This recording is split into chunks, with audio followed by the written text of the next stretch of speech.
नमस्कार, मैं मानसी तिवारी और आप देख रहे हैं के भारत न्यूज। आइए नजर डालते हैं छत्तीसगढ़ स्पेशल बुलेटिन की ओर। कोविड प्रोटोकॉल का पालन करवाने के लिए प्रशासनिक अमला उतरी सड़कों पर। देखिए छत्तीसगढ़ से स्टेट हेड पंकज शुक्ला की एक खास रिपोर्ट। कोरोना के बढ़ते संक्रमण के दृष्टिगत इसको रोकथाम तथा कोविड से बचाव के अनुरूप व्यवहार का पालन करवाने कलेक्टर पुलिस अधीक्षक के साथ पूरा प्रशासनिक अमला सड़कों पर उतर गया है।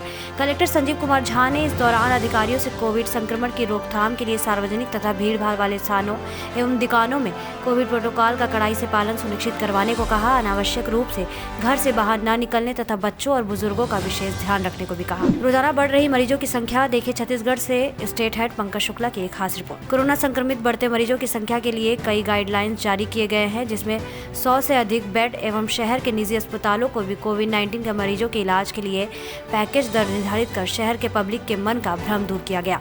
इस मामले में कलेक्टर ने स्पष्ट शब्दों में कहा कि अंबिकापुर में लॉकडाउन नहीं लगेगा, लेकिन नियमों का उल्लंघन किए जाने पर दंडात्मक कार्रवाई की जाएगी। बुलेट का जो साइलेंसर है बिल्कुल मॉडिफाई करके उसको बिल्कुल फटाके का आवाज़ में इतना तेज़ आवाज़ निकालते हैं कि आसपास इतनी ध्वनि प्रदूषण हो जाता है जिससे कई लोगों को कष्ट होता है, सभी लोगों को कष्ट होता है। और इनके अलावा ये लोग इतने स्पीड चलाते हैं, तो वो सब चीज़ों को देख करके कार्रवाई तो हम लोगों ने पहले से ही चालू करके रखा है, पर विशेष अभियान के तौर पे आज हम लोग जो है ना सभी थाने प्रभारी और बाकी लोगों को बुला करके एक चौक पे एक स्पेशल चेकिंग किया जा रहा है, जिसमें अभी तक हम लोगों ने लगभग 6-7 गाड़ियों की रोक करके चेक किया, जो सभी गाड़ियों में मॉडिफाई साइलेंसर है, जिससे ये प्रतीत होता है कि इनके द्वारा अनावश्यक रूप से उसको चेंज करके चलाया जा रहा है, जो बिल्कुल गलत है।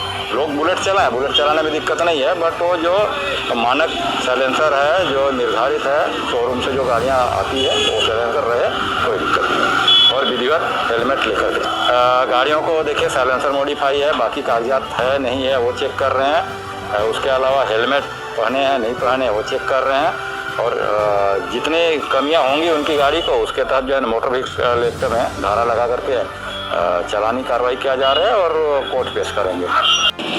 उनसे सीधा संवाद किया गया और समाज प्रमुखों के जो सुझाव आए थे उनको बताया गया, और माननीय मुख्यमंत्री जी के द्वारा सभी समाज प्रमुखों से अपील किया गया है कि वो हर तरह से इस महामारी में अपना सहयोग दें, खास करके जागरूकता फैलाने में उनकी सक्रिय भूमिका हो, और लोगों को टीकाकरण के लिए, लोगों को टेस्ट कराने के लिए और लोगों को मास्क और सोशल डिस्टेंसिंग के लिए वो प्रेरित करें। नहीं, लॉकडाउन की भी कोई स्थिति नहीं बन रही है, केसेस बढ़ रहे हैं, हम लोग टेस्टिंग भी ज़्यादा कर रहे हैं, ज़्यादा टेस्टिंग हो रहा है, ज़्यादा केसेस को हम पकड़ रहे हैं। जो हमारा अभी टारगेट है कि फर्टिलिटी को, मृत्यु को जो है उसको रोकना और ज़्यादा से ज़्यादा केसेस को हमको पकड़ करके निकालना। उसके लिए शासकीय और निजी दोनों जगह पर्याप्त व्यवस्था करने का उसका प्लान है। कल ही प्राइवेट सेक्टर से 150 बेड की व्यवस्था की गई है। मेडिकल कॉलेज में जो व्यवस्था है उसको और बढ़ाया जा रहा है। इसके अलावा जो हम लोगों ने छात्रावास लास्ट टाइम लिया था उसको भी हम लोगों ने तैयार करके रखा हुआ है। जो साई का स्पोर्ट्स हॉस्टल है वो भी हमारा रेडी मोड में है। तो जितनी पिछले बार व्यवस्था थी वो तो है ही, हम लोग इससे इस बार ज़्यादा व्यवस्था करेंगे और प्राइवेट सेक्टर के जो फैसिलिटीज है उसको। बीजापुर नक्सली हमलों में 23 जवान शहीदों के लिए मोमबत्ती जलाकर दी गई श्रद्धांजलि। देखे छत्तीसगढ़ से स्टेट हेड पंकज शुक्ला की एक खास रिपोर्ट। छत्तीसगढ़ के बीजापुर में नक्सली मुठभेड़ में 23 जवान शहीद हो गए, जिससे पूरे देश में शोक का माहौल बना हुआ है। वहीं अंबिकापुर महिला पुलिस परिवार ने गहरा शोक व्यक्त करते हुए घड़ी चौक पर सभी जवानों के नाम से बिलखती आंसुओं से बताया कि जवानों की मौत से आज हमारे पुलिस परिवार में शोक की लहर है। पुलिस और नक्सलियों के बीच में शनिवार के दिन इसमें हमारे शहीद करीबन लगभग 23 शहीद हुए हैं। उनके प्रति हमें बहुत ही गहरा दुख है सर, कि वो हमारे देश को बचाने हमें सुरक्षित रखकर वो अपने आप को नछाड़ कर दिए। हमें बहुत दुख और बहुत ही कष्ट हो रहा है सर, और उनके इस बलिदान को हम लोग कभी नहीं भूल पाएंगे। और हम सरकार से आगे भी ऐसा ना हो, क्योंकि हमेशा वर्दी वाले ही क्यों अपनी जान देते हैं सर। अभी पुलवामा हमले में भी बहुत सारे हमारे जवान शहीद हुए थे। बहुत कष्ट होता है सर, बहुत दिल को दुख होता है कि हमारे वर्दी वाले भाई क्यों अपने जान जोखिम में डालते हैं, और सरकार सिर्फ उनको मुआवजा देता है। उनके लिए थोड़ा सा 2 शब्द बस बोल के शांत हो जाते हैं, कुछ मुआवजा दे देते हैं, नौकरियां दे देते हैं बस, लेकिन उस कमी को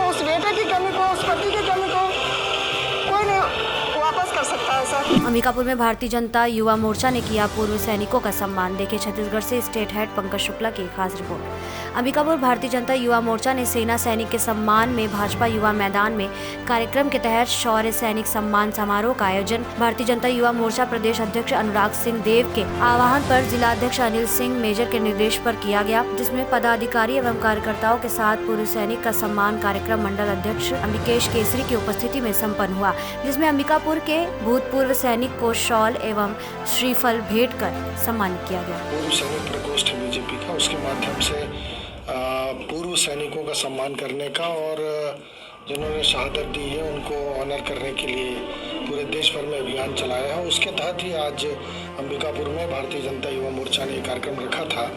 निश्चित रूप से जिस तरीके से मोदी जी की सरकार आने के बाद सेना का मनोबल बढ़ा है और सेना के लिए जो चुनौतियां थी 1 रैंक 1 पेंशन से लेकर बाकी स्कीम्स को लागू की गई और सैनिकों का सम्मान को मजबूती प्रदान की और कश्मीर के अंदर 370 के लिए जिन सैनिकों ने बलिदान दिया वो सपना पूरा हुआ और ऐसे बहुत सारे चैलेंजेस जो थे नॉर्थ ईस्ट से लेकर अन्य जगह पर जो सेना के लिए थे उन सब चीज़ों को शॉर्ट आउट किया गया है। और पहली बार भारत के इतिहास में ऐसा हुआ है कि भारत की सेना का मनोबल आज आसमान छू रहा है और चाइना जैसे कंट्री को भी पीछे हटना पड़ रहा है। ये अपने आप में एक भारतीय सेना के लिए और भारत के सरकार के लिए बहुत बड़ा अभिमान की बात है। मैं इसके लिए सबसे बड़ा तो मैं सभी अपने भाजपा कार्यकर्मी को आभार व्यक्त करता हूं कि हमें रिटायरमेंट होने के बाद ये आभार हमें जो इज्जत दिए हैं इसके लिए मैं तहे दिल से आभार व्यक्त करता हूँ। इस चीज़ फौज की लाइफ तो सभी को मालूम है कि कष्ट भरी ज़िंदगी है